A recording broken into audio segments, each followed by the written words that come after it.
Guys, today's topic is para to sa mga taong nagsisimba. Alam nyo, sa mga nagsisimba, mayroong mga bagay na nagsisimba kayo na hindi nyo alam na malit na pala yung ginagawa nyo. So ito, makinig kayo sa mga nagsisimba. No? Kahit anong reliyon, napakahalagang importante malaman nyo to. Ikaw ba'y nagsisimba na late huli ka nang dumating? Halimbawa, ang misa ay magsisimula sa alas 8 ng umaga.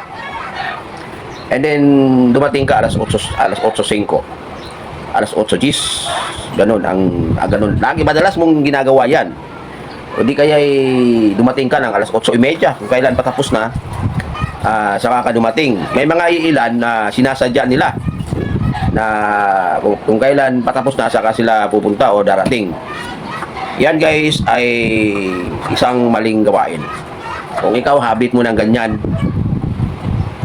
pues after mong marinig itong sasabihin ko sa inyo, baguhin mo na yung kaugalian mong ginagawa sa tuwing ikaw ay magsisimba. Ganito yan guys, ipapaliwanag ko sa inyo kung gaano kahalaga ang pagsisimba. No? Ang pagsisimba guys ay isang sagrado.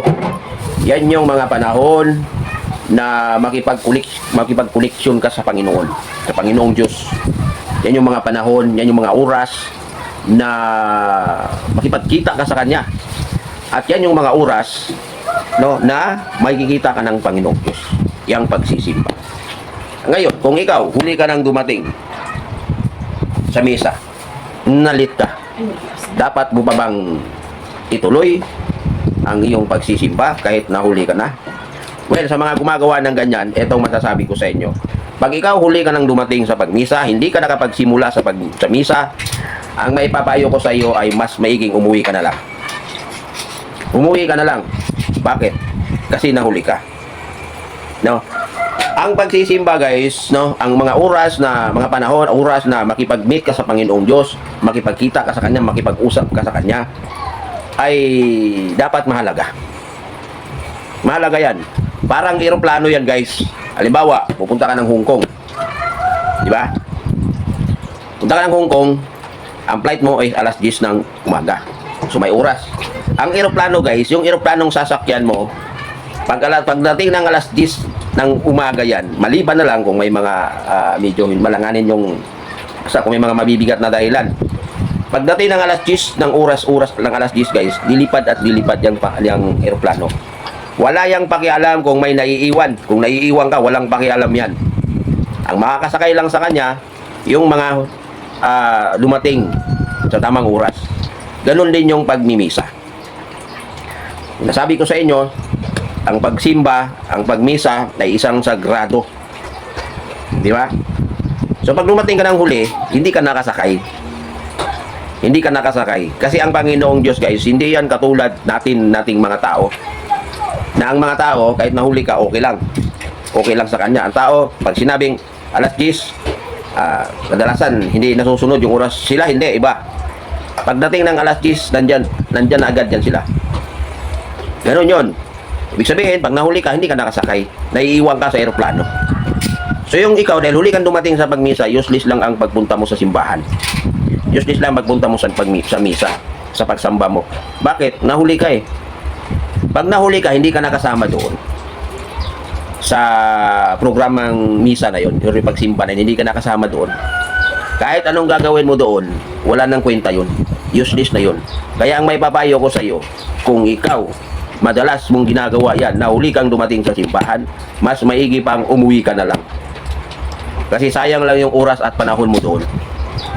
No, na hindi ka naman nakasakay. Hindi ka nakasama doon sa pagmimisa, sa pagsamba. Kasi huli kang dumating eh. Kaya kung ikaw, lagi mong ginagawa yan, o ganyan talaga ang ginagawa mo, pues ngayon pa lang baguhin mo. Kasi hindi po pwede yan na ang Diyos ang maghihintay sa atin sa mga tao. Hindi ganun. Dapat ang tao ang maghintay sa Kanya. Pag dumating siya ng alas 8 ng umaga, dapat ikaw, wala pang alas 8 ng umaga, nandun ka na. Inantay mo na siya. Para pagdating niya, pag alis niya, kasama ka. Ganun yun guys. Ang pagpunta mo ng simbahan, sa pagmimisa, ay napakahalaga yan. Na sagrado yan, napaka-importante yan.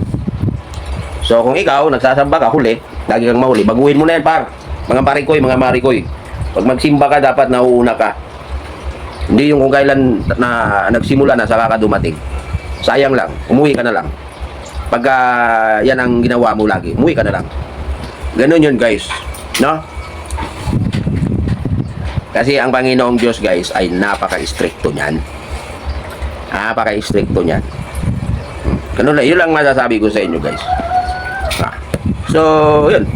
Kaya kayo, kung nagsisimba kayo, galiin nyo na dapat dumating kayo mga sa bawas, 8, mga quarter to 8, nandun na kayo. Or di kayo mga alas 7:50, nandun na kayo. Alas 7:30, nandun na kayo sa simbahan. Kasi pag mahuli ka lang, guys, kahit segundo pa lang yan, kahit segundo, 30 seconds, 40 seconds, 1 minuto yan, wala na yan. Tapos maigi pang umuwi ka na lang. Kayo, sabihin nyo na invento ko lang. Totoo yan, guys. Ayaw ng Panginoong Diyos yan. Naiinis siya sa'yo pag dumating ka na huli. Naiinis yan. Di yan natutuwa sa'yo. Ganun yan sila. Iba yan sa tao. Hindi katulad sa atin. Mahuli ka, okay lang. Yan siya, hindi yan. Iba yan.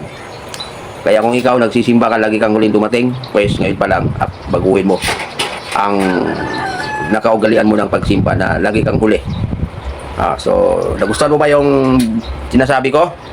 Or hindi mo nagustuhan ang sinasabi ko? Pues kung hindi mo nagustuhan, o di kaya nagustuhan mo ang sinasabi ko, pakipalo na lang ang page na to. Follow nyo ako. Kasi marami akong isi-share sa inyo na mga mahalagang bagay pagdating sa kaligtasan nating lahat.